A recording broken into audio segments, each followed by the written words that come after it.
Welcome to Unemployed and Afraid, a podcast that explores the glorious mess of building your own business with the people doing it.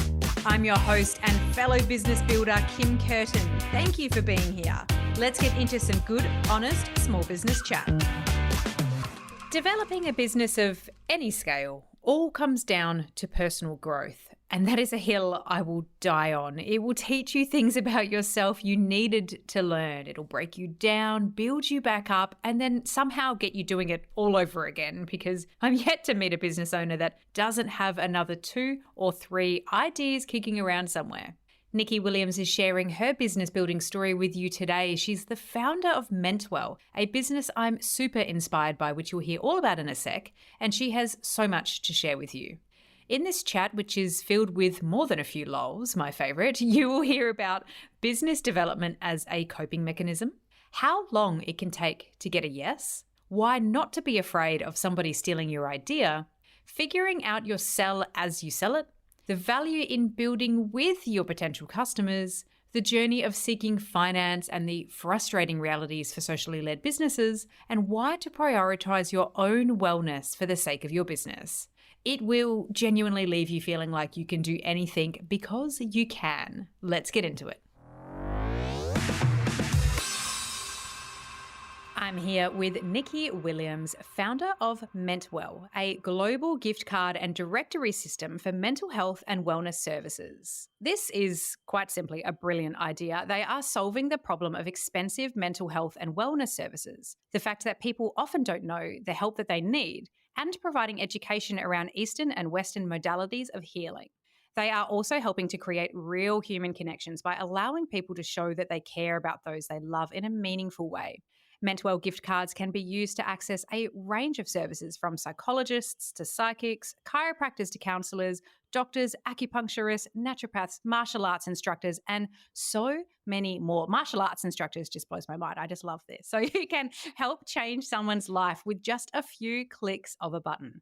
They've been widely recognised in Australia and the UK as an exciting market-leading business, helping people make their mental health a priority and allowing their friends, families, and workplaces to support them thoughtfully.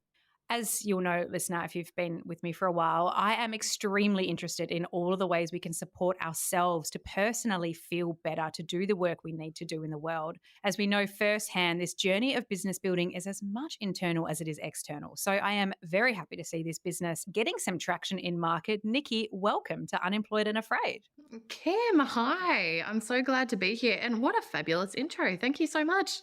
Oh, you're so welcome. I said to you before we hit record, I did spend far too long researching your business, enjoying your content, and just thinking about this entire concept of allowing people to be like, do you know what Kim needs? I'm going to give her a gift. And I think she could really do with, an extra session of body work or, maybe some yoga workshop time or be financially comfortable to up the therapy to once a fortnight for this next challenging period of her business building or whatever it is. I just think it's a beautiful concept. Thank you. Yeah, look, I think I've always been a very empathetic person and I care a lot about people in general and especially those who are close to me. So when a friend of mine was going through a tough time and I couldn't help her pay for a therapy appointment, it just seemed ridiculous and I felt like I had to do something about it.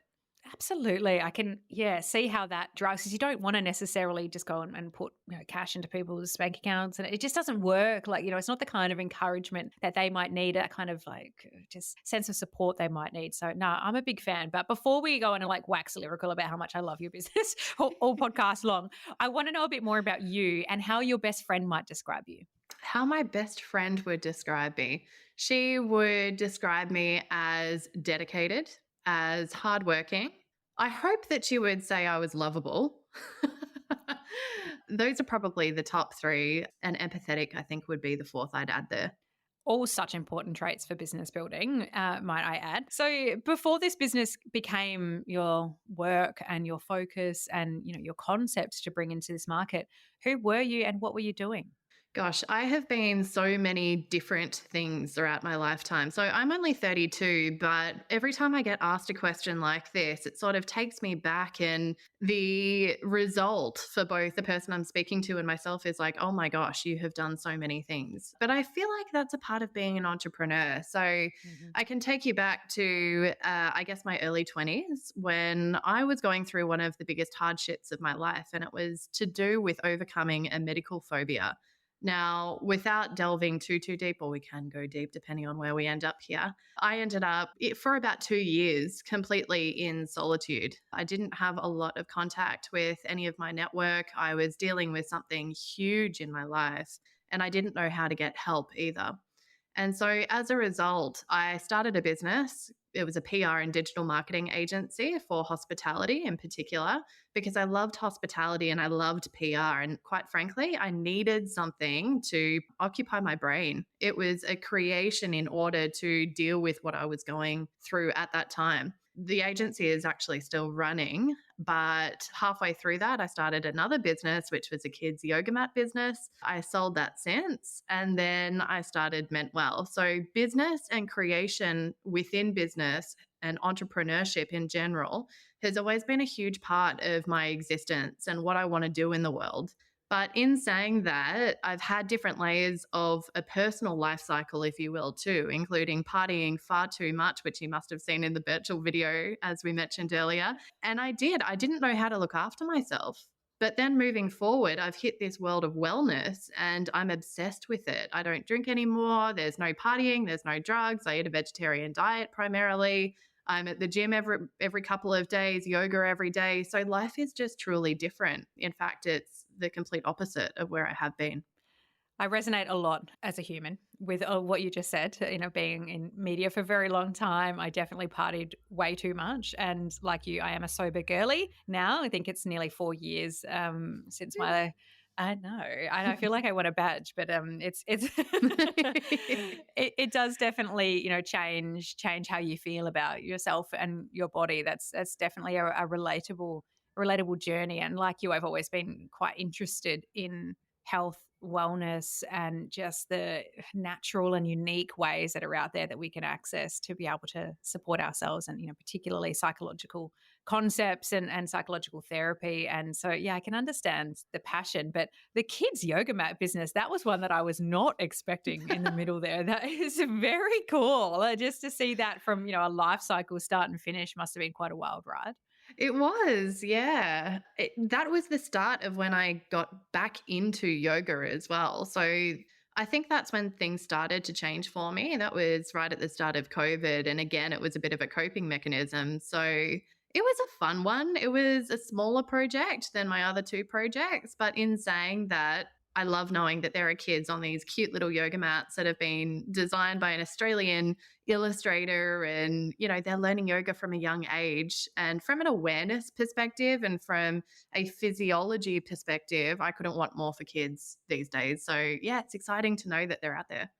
Business as a coping mechanism is, I guess, a statement and a thought and just a seed there that I wanted to stop down on for a moment, because I think it's something that so many people can relate to, that something happens in life or you find yourself in a certain situation, whether it's a pressurized situation from external or just something that rises from within you, a combination of the both. But creating something and then letting it live, letting it be, and then putting it down and then going through that phase again and again, I think it's a perspective of business that isn't as popularized as, have great idea, take great idea to be 20 million plus or whatever, sell it, move on. But like that kind of story of entrepreneurship is very popularized, but letting something rise from within you to create as a coping mechanism is a really interesting concept. And I think something that is so relatable to so many of us. Was it there something that then sparked this idea with Mentwell? Was there something that, you were coping with at the time?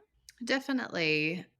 I'll take this in two parts. So, one was my experience with having a medical phobia from the age of 4. And this is an antidote to that storyline. It really is. So much so that if I had been given a Mentwell card at multiple stages, or even one of the stages of hardship throughout my life, perhaps I could have got different kinds of care, whether it was psychological or even getting to a GP, right? maybe it could have been easier for me both financially and in terms of knowing that I was supported through that journey as well. So, one, it's an antidote to what I've been through. And two, it is a means for me to show my empathy to others. And I'm a hugely empathetic person. And I've sort of explored what that looks like in the spiritual sense, if you will, over the past few years. And it is indeed true. I've got some cool abilities here and there.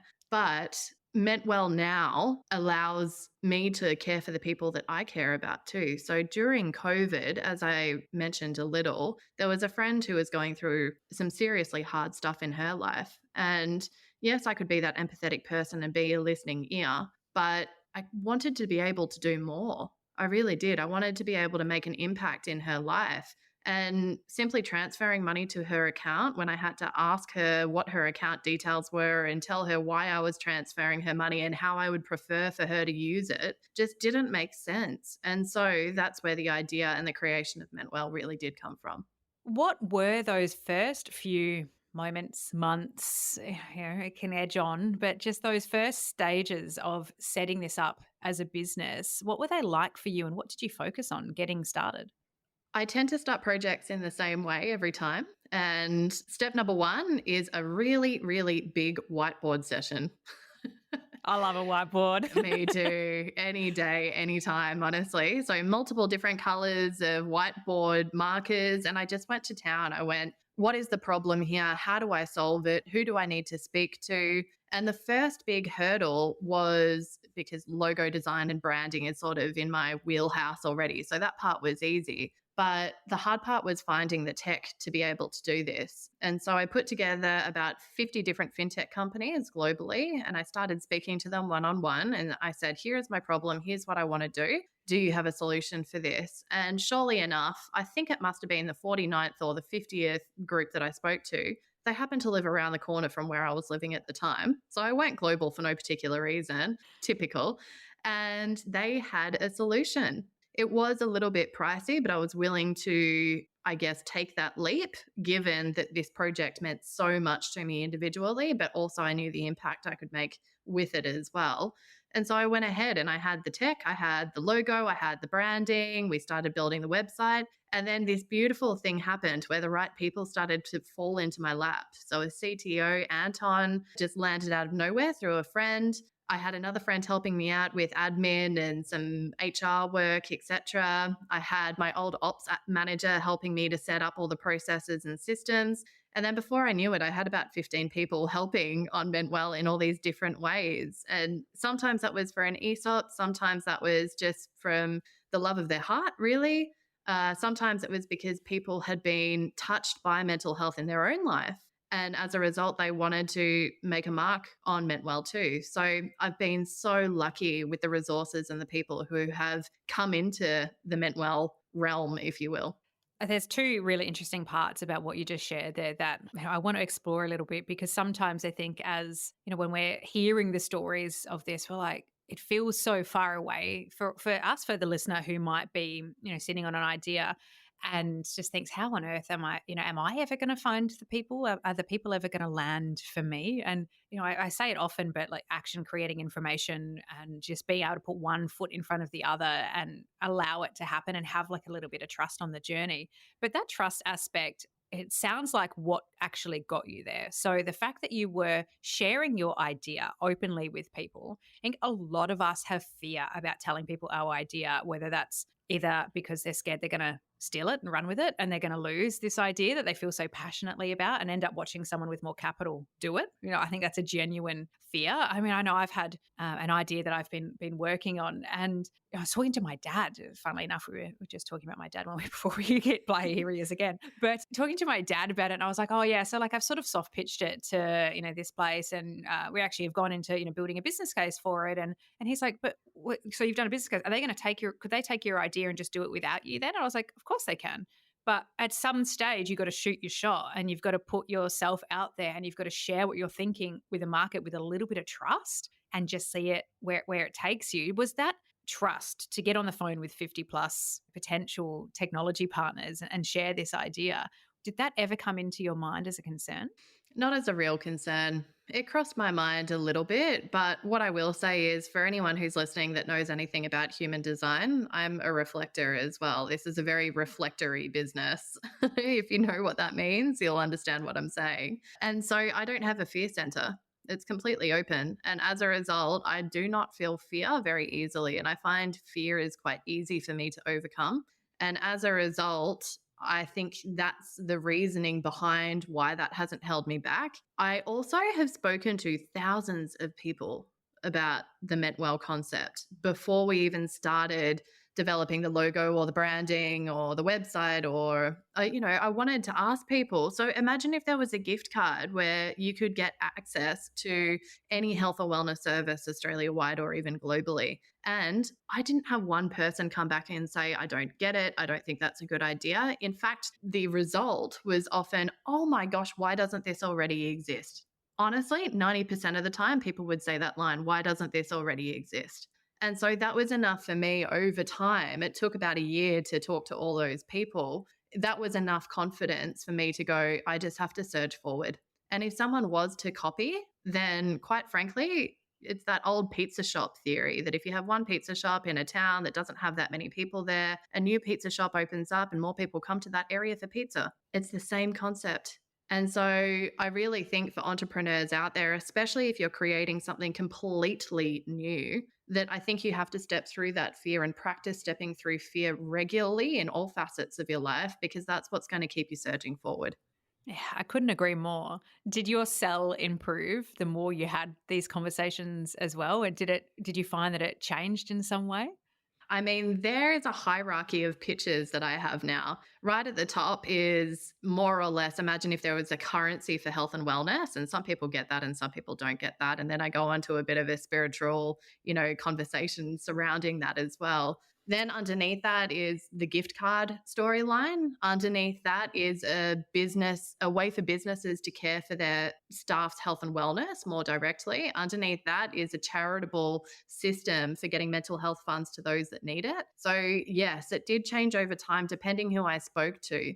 And I think by throwing out the idea in a simplistic form, that told me all the different ways that Mentwell could be utilized in the world, number one, and two, how to pitch to different people. So it was a practice of testing and trialing over time.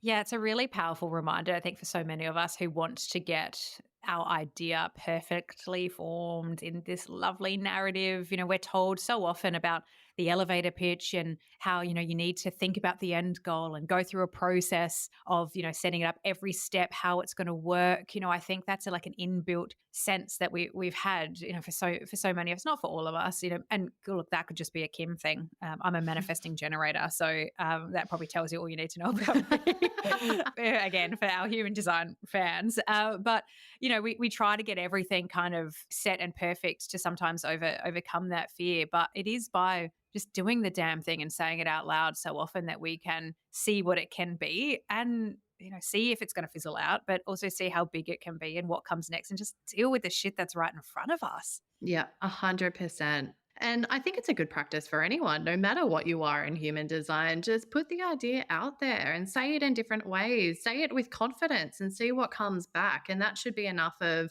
I guess, a test to know if you're on the right track. Also, just as a side comment too, I think it's important to make sure that you can look after yourself while you're building a new business too, because it is not cheap out there at the moment. And you need to be really solid in the fact that you're going to carry it through, but also that you have the right resources too, as well. And I say that primarily because I know a lot of, especially female founders out there who are doing it tough at the moment. So, yeah, just make sure you can look after yourself as well. I'm really glad you took us there because it's one of the topics I really love to talk about with my generous guests about that financial journey, because so much of that gets hidden behind the smoke and mirrors, particularly when we're trying to project success, which is a real important piece about, getting a new idea out there is confidence and projection. But that behind the scenes of like, how are you making things work? How were you making things work through this? You mentioned a large investment into the tech. That must have been pretty scary for you. How did it map out for you? Yeah, I think I got a little bit lucky. What do they say about luck though? Like luck is when preparation or something meets, I don't know, I'll butcher that, but I see where you're going. I wish I was good with those sort of sayings, but I'm simply not, and I would butcher it even more so. So what did money look like at the start of Mentwell? I did get a little bit lucky in that I had just gone on this huge healing journey and personal development journey for a year. So when I had the idea for Mentwell, that was during COVID. After COVID, I took myself away for a year. Now, going away for a year and traveling around the world is not a cheap thing to do. And I correct. 100%. But I had saved up for so long, and I was sort of telling myself that it was my late stage gap year, essentially. And when it got to the point of needing the tech, I looked at how much cash I had left and I went, I'm just going to take the leap. I just have to do this. And it has paid off, which is amazing. But I was just lucky because I did not budget that in. The trip itself was more and more expensive. And I did just have to go, look, I just have to do this. I have to. And it's that fire in your belly, especially when you've come up with an idea that is based on your own healing and based on your own personal experience. For me personally, there is no way that I wasn't going to do this project. There's just no way. It's a part of me. It already was a part of me. And I think that's something to say, again, to the female entrepreneurs out there, that is your idea something that really belongs to you in the same way? Or is it just something that you purely want to make money with? I personally think there need to be more impact driven businesses out there rather than just these carbon copy businesses of a drop shipping model or, a product that you chuck up and hope for the best. I think we need to be doing more for the world at the moment and for the people that reside in it. Yeah, I don't disagree. And I want to touch down though on something that you sort of said there, like, does this idea live with me? I think that's an interesting concept because sometimes we get ideas. I think once you like scratch the entrepreneurial itch, which is not a nice way to describe it, but it's just kind of how it is. But once you do one thing, you did your agency and are still doing your agency, which I want to talk more about, but then the yoga mat business for children. And, once you start to see that you can create and see that, an idea can become real within you, I think you do tend to learn that you're going to get ideas that aren't meant for you as well, that they're just something that you've got to see through, and do, and like maybe throw a little bit of cash out. Sometimes I've been guilty of that. I've had ideas where I've gone, let me just test this. Let me just get like a bit of a plan done. Let me try this new recipe. I'll get it created and build a brand around it and then go, this isn't for me. This isn't my idea. I don't feel this enough. It doesn't feel like it's flowing. Mm. And I think that's like something that people need to get a little bit more comfortable with, that you can develop an idea and put it down, and your business doesn't need to be your forever thing, which does kind of build me into like where you're at now. In Mentwell sounds like it's probably taking up an awful amount of time for you, rightly so. And it is a big and an exciting idea. But you have then mentioned that you've got your agency as well. So like, how are you balancing everything? How are you working through it so that you can nurture an idea and know what to pick up and put down at the right time? And a two-part question: is there any plan to make Mentwell your complete focus for the future? Great questions. So the agency sort of runs on its own, and I was lucky to come across the agency model at quite a young age, and before, I guess, the peak of agency land exploded, which was around about that 13, maybe 12 years ago. So as a result, I have my ops manager who manages down in the agency, which means I don't need to touch it much at all. And then I've got Mentwell, and they're the only two things that I'm currently doing. In saying that, I was thinking about finishing my yoga teacher training and finishing a massage course. Yes, I'm thinking about doing those. Whether or not I'd actually take the leap to do it is unlikely, given the dedication that I do have for Mentwell. So in answer to your question, I think I would only be looking after Mentwell from here on in. And it has been the case since I started Mentwell, more or less anyway, thanks to the amazing people that I have around me and because of the model of the agency being able to sustain me. So I've been really lucky in that respect. So tell me some practical things, and I feel like this will be a really interesting answer given your experience in that digital landscape. How did you start to take Mentwell to the market to a consumer?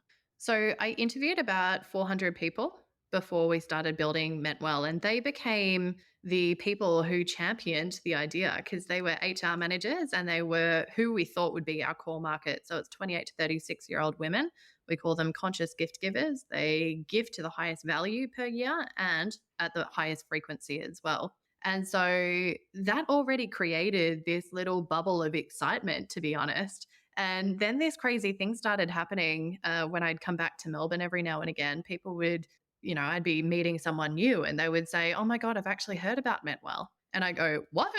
Like, we're barely even launched yet. That's amazing. And so this ripple effect in terms of word of mouth really did start happening. And then I started realizing through conversations that the Mentwell concept was not just a consumer product. It was great, as I mentioned earlier, for businesses looking after their employees. It was great for charities. It was great for health insurers as well. And so I started asking them, well, people who were aligned with those purposes and those use cases, what would you need to see on Mentwell in order to use it in that particular way? And then we started building out the product accordingly. And then, look, I love sales. I've always loved sales because really it's just the practice of talking to people as humans and going, is this something that would fit? Is it not? Asking the right questions and trying to get to the point and trying to get a solid yes or no at the end of the day, which can be tough sometimes. But anyway, and as a result, it was pretty easy in terms of just going, well, put it out there and see what comes back. I also knew through agency land that I had to create pitch decks as well. I had to create sales decks. And I just kind of went on my merry way and started searching for people on LinkedIn. I started asking people the right questions. Do you know people in HR? Do you know people in people experience? Do you know someone who works at Woolworths in HR? And then surely enough, the right kind of people, and I will say usually women, would say, yeah, I do know someone and I'll make you a warm intro. And so that's how I've kind of got it off the ground initially. And the idea is once you get that groundswell and we have additional funding, it means that we can then create that layer of paid marketing as well to keep the cycle going.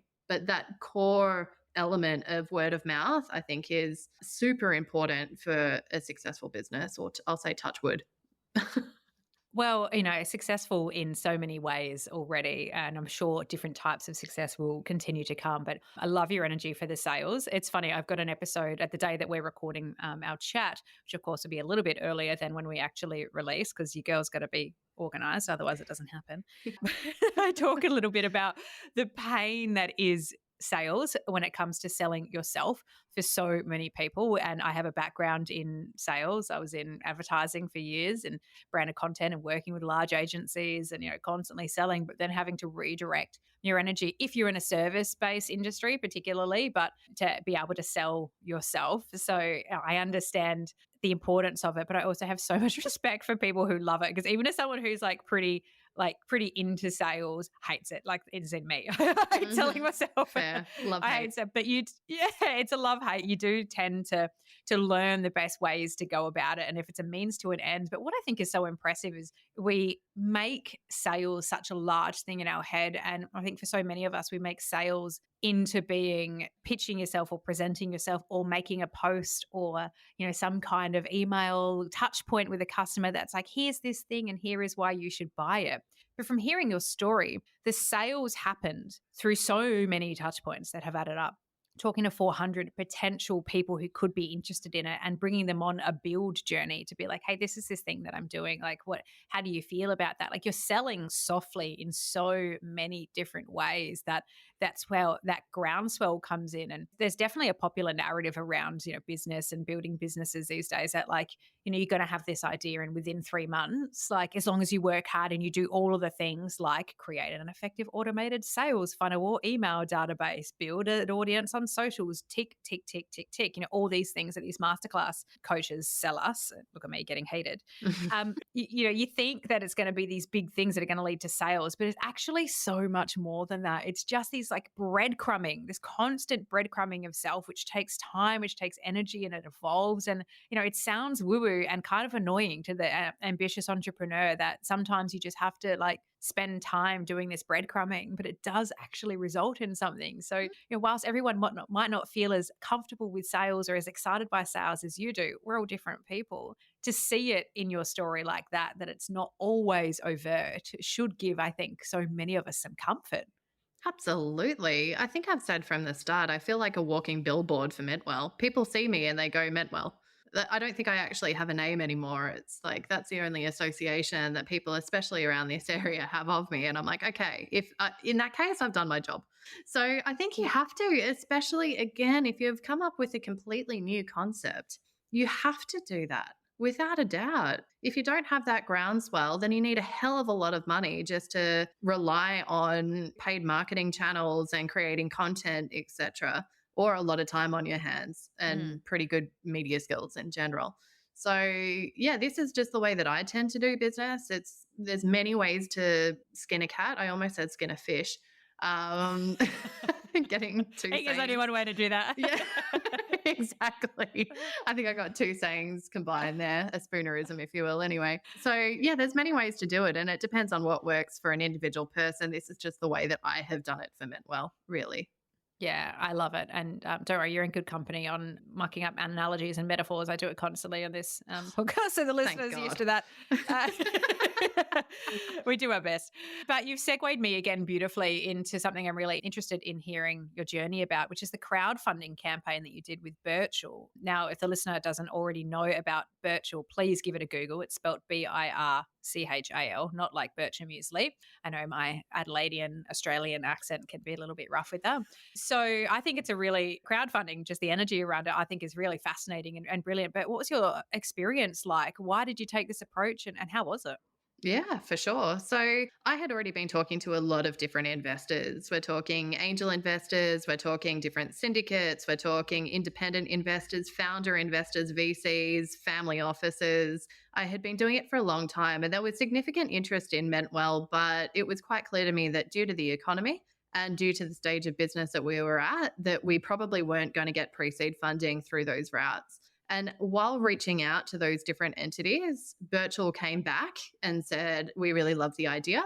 We think that you could do a campaign on Birchal. And that was a win for me. Like in entrepreneurship, you're looking for that in, you're looking for the yes at all times without letting too many of the no's get to you. And so I started researching into it to make sure that it was definitely a good choice for us from an equity perspective and also from the opportunity at hand and how much we could estimate we'd get from the campaign as well. And every box was ticked. It was an opportunity to market us in general to a new audience. It was an opportunity for us to speak to investors knowing that we would need X amount of money. It was a smaller amount rather than the full pre-seed amount in order to do the virtual campaign. And it was a way for us to bring a whole lot of investors on board with a different skill set per person who could help really kick off Mentwell in a big way. And so that's why we said yes. And one thing I'll say is it was a lot more work than I thought it would be. And I do not shy away from hard work. I love a good project and really getting into the nitty gritty and going hard. But this was next level. It really was. The follow-up process with investors, the psychology of working with investors, especially a huge number of investors over a short period of time as well, was something I had to learn how to do. Also, just learning what equity is and how it works for a business, all the way through to, like you said, the media construct of the video and making sure the profile was either speaking to a consumer or to the B2B market or to investors. That was a tricky effort too. But nonetheless, it was an incredible process. It really was. And it showed how my team came together as well, which was so fantastic to see. And yeah, I'm really glad we did it and I'm glad we got through it and with some great successes along the way. So positive experience all round. Yeah, I have heard that it is a challenge to go through this and that asset building in particular and how to sell to this broad market. I had the pleasure of interviewing the beautiful Jen Clark from Heartful who did a raise through Birchal as well. And I remember her saying the same thing, being like, holy shit, like the amount of assets and things that you need to build and, you know, how you need to be in market, how you need to operate, the kinds of conversations you need to have. It's like, you know, it's stuff that keeps you up at night and keeps you working pretty hard. So I have mad respect for him. And might I say the irony in a business idea like Mentwell, I just have to, I just have to point out this irony. As I've seen in your deck, and as I know from my partner is in late stage psychology studies, he's about to come out the other side. It's a life change to focus on this industry, and he's gone through this. And seeing the data point that 1 in 3 psychologists are booked out, like completely closed books for the foreseeable future in Australia, with the rise of mental health issues, particularly for young people, the pressure that they're going through that's never been felt, the economic pressure, the fact that we just like casually moved on from COVID, like nothing happened and just got on with our life when it was an extraordinarily traumatic experience for the global world. The fact that still it's crowdsourcing of getting this idea up and growing, like that is an irony that's just not lost on me. That like it's the people going, we care about this, like we care about ourselves, like come on, economy of investors and people who have the money to spend more broadly, like come on, lift. It's just the irony of that does not escape me at all. It must annoy you a little bit in some way. Oof. There are some things that I probably shouldn't say on air. Um, Please yes. do. Yeah, look, it was a bit of an infuriating process at times because at the end of the day, some investors are wired very differently, especially when you consider that a lot of these investors were over the age of 40, under the age of 80, and they have made their money through the corporate system. So they've, sat there and they've had their very lovely salary. They haven't necessarily had to create a business themselves. And all they have ever known is increasing their assets and their wealth. That's all they've ever known. So as a result, that's what they're actively looking for in terms of an opportunity.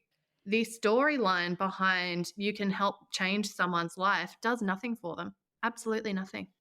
And so, yes, it was infuriating at times to come across some of those kinds of people. And what I will throw out there is some of these people I spoke to were actually service providers with huge businesses. And yet they still wanted to make sure that the money they were putting in was 100% going to do 10 times plus in terms of wealth in 10 years. And I go, that's all well and good. And I think I can attempt to get there. But can you see the broader picture here of the impact from a human perspective that a project like Mentwell can make? And unfortunately, again, that storyline sometimes just fizzled. It didn't necessarily, make an impact into their decision making. So, yeah, I've learned a lot about these kinds of people in general. I need to also throw out there that there are some incredible investors out there who are actively going, I know that I am sitting on plenty of cash and I want to make sure that my cash makes a difference in my lifetime. So I'm going to holler and say thank God for them and thank you to those who are listening who do think about impact. And we've got a long way to go in terms of, I guess, this change of economy that is currently happening.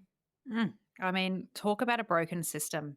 When it comes to that, I can imagine that has been quite an emotional journey for you as well to see that firsthand and be sitting on something that can make a powerful difference. When we feel better, we can do better. Like the return is so positive for an idea like this, and probably so many other ideas out there that I don't know about. That I can imagine it's wild, and I would love to pick your mind at some stage, perhaps not right on air with this, to find out who are those people? Who are those investors? Where are these companies? And how do we bring their profile up and out? How do we create more of this cultural change of moving away from this 10x cash return on, like we can't keep growing at this kind of level when there's so many things broken underneath. I mean, there's no sense sitting in a gold castle in a world that's burning. It just doesn't make any practical sense. It doesn't. And it looks quite lonely if you ask me, but each to their own. And I will say for anyone who is going down the line of capital raising out there, a quick clue for you is that founders who have exited are wonderful people to deal with. There's not many of them, but they do exist and they are much easier to work with. Very insightful takeaway. Thank you for sharing. I'll put that away in my back pocket as well. Think about that for later. How has your own journey with mental health been through this building phase, through the crowdfunding, through learning to work in a new way with a group of public investors? How have you been looking after yourself through this process? What a wonderful question. And thanks for asking it too. So, when I started building Mentwell, I mentioned earlier that I went away for a year. Now, all of those pretty average habits or vices that I had, the alcohol, the drugs, the poor networks, poor relationships, they were still existent, really. But this really wonderful thing happened in that year away where there was this changing of the tides that happened. Now, yoga was the one thing that ran parallel through that year, the whole year, on both sides of it. But by the end, all of those vices had fallen away. And the really interesting thing is that I never, ever once told myself, I need to stop doing this. There was something about taking time away entirely and the addition of yoga and probably doing yoga teacher training that allowed those vices to fall away. And so these days, knowing that I'm an entrepreneur and I've got really high goals for myself, I have a pretty consistent way of running my day. So I'm up at 4:40 every day. I I always get that look. My eyebrows raised. I get up early, but like that's early. But 4:40 is a really great time, especially at this time of year when we're getting longer days. And I get up It's and a the very sun starts kismet coming. time, might I add, Yeah. as well. It's like there's the fours. There's something in there. If it's a 4:44, my mind would be blown. I can make it 4:44, but and I'll let you know if there's a difference. But up at 4:40 every morning, I am on my yoga mat straight away. I start my day at 9. I usually try and clock off at 3, go for a walk or go to the gym, and then I'm in bed by 8:45. So I'm pretty consistent with my routine. It does also mean that I need to be aware that I have to make some sacrifices as well. So, for example, having a relationship when you're running your life like this can be really challenging. It is possible, but it's tough and it's a different way to live than a lot of other people out there. In addition to that, I always try and have a liter of water in the morning before I get started. It's granola, yogurt, protein meals as much as I can on a primarily vegetarian diet. It can be challenging. And at the same time, it's meditation as well. It's journaling as frequently as I can. I love to go for a surf on the weekends as well. So I guess overall, it is about me making sure that I tick off those little elements that I know help me maintain myself in a great state. It's wonderful sleep as well. It is having nurturing community around me. So I live near Mullumbimby or Wilson's Creek for those that know the area. So I go to ecstatic dance on Friday. Yeah, it might sound wild to some, but my God, it's fun, you know? So yeah, I have That all does these. sound fun. It is. It's so much fun. And yeah, you come across some weird and wacky characters, but I prefer to lean into curiosity and ask why they are the way that they are rather than steering away and going, you're not my people. So yeah, I've really crafted my life to be healthy and to allow me to follow this path of Mentwell, knowing that it's going to make a difference in people's lives. And it's something that I am dearly, dearly passionate about. So yeah, that's a bit of how I like to live my life. I love all of that. It's really inspiring to hear. I am constantly playing with different things to see how well I can make myself feel. I love that you talk about yoga so passionately. That was definitely a real turning point in my life. I did my yoga teacher training at the beginning of 2020, pre COVID, when I started my I'm going to go and change my life journey, Uh-huh. and quit my corporate job. That was the first thing I did. And then COVID happened, and well, happy days. That body mind connection, but just that awareness that we have more control over how we feel in a day than we think. And as entrepreneurs, the mind noise, the ideas, the guilt that we have about the things we know we should be doing, the things we think we should be doing better, which can be definitely amplified by seeing the success of others online, which is where we spend probably far too much time. Just finding those things that work for ourselves as individuals. Mine will be if I'm getting really heightened in a day and I'm too much in that fight or flight, like even though it can be productive, I can recognize that now and I'll go read a novel for 20 minutes just to level myself out, just so I can be a little bit chiller and, be able to hold my focus for longer. There's just so many things that we can do to support ourselves, but it has to be a priority. And like no one needs it more than those who are deciding to go into business for themselves and create something, especially if you've got an idea that can do good for you or your family or the planet or hopefully all of the above. Like I love that you shared that. I think it's really cool. And one thing I've really written down is ecstatic dance. And where can I find one of those classes? Because it sounds fun.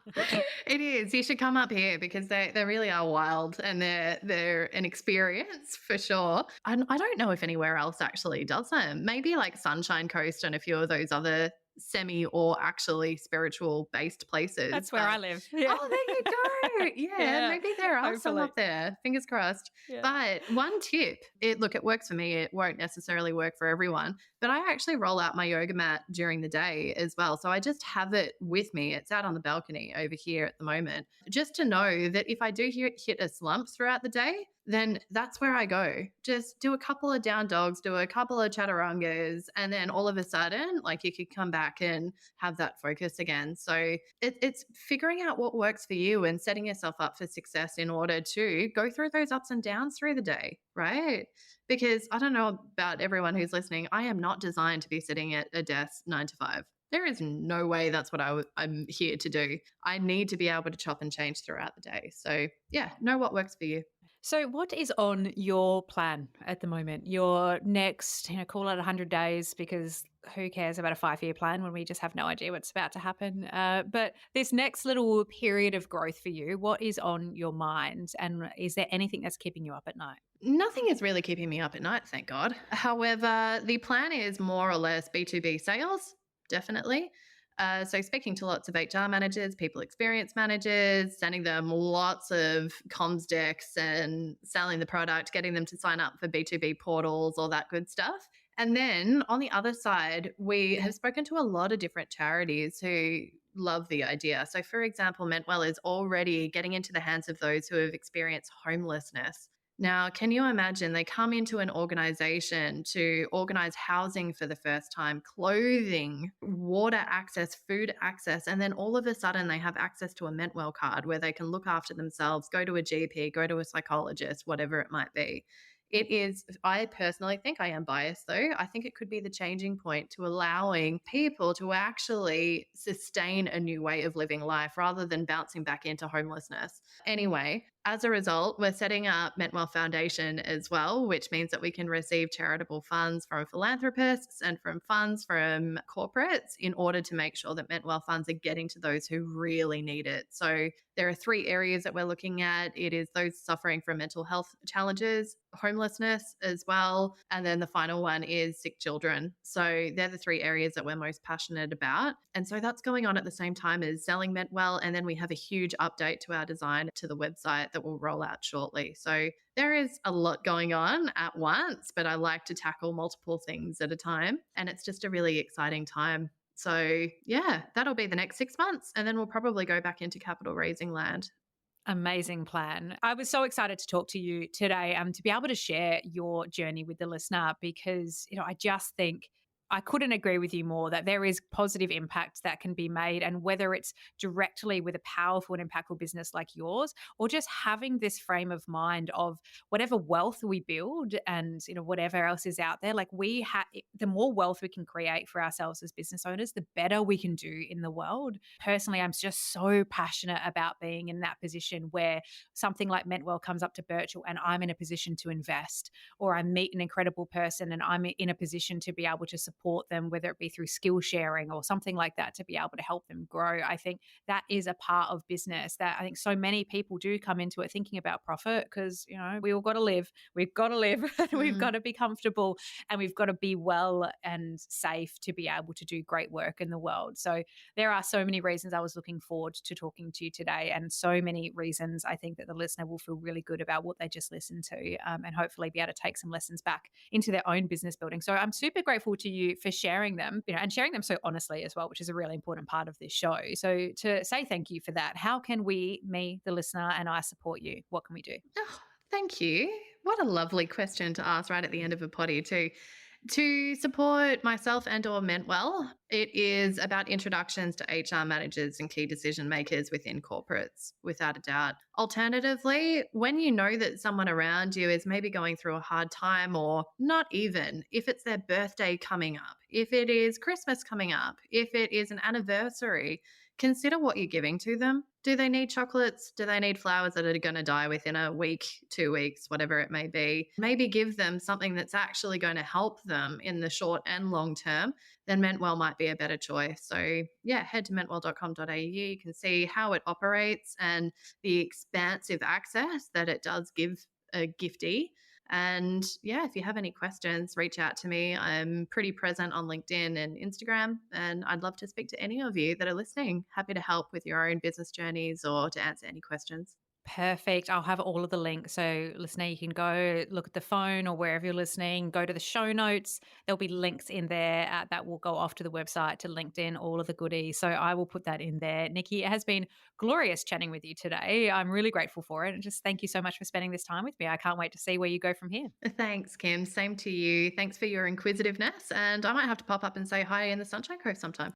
Thank you for listening to Unemployed and Afraid, the podcast for small business builders with your host, me, Kim Curtin. If you love it, you can say thanks with a star rating and a review. And of course, join the community on Instagram, TikTok, Facebook, and LinkedIn. Find us at Unemployed and Afraid wherever you're hanging out, and I'll see you there.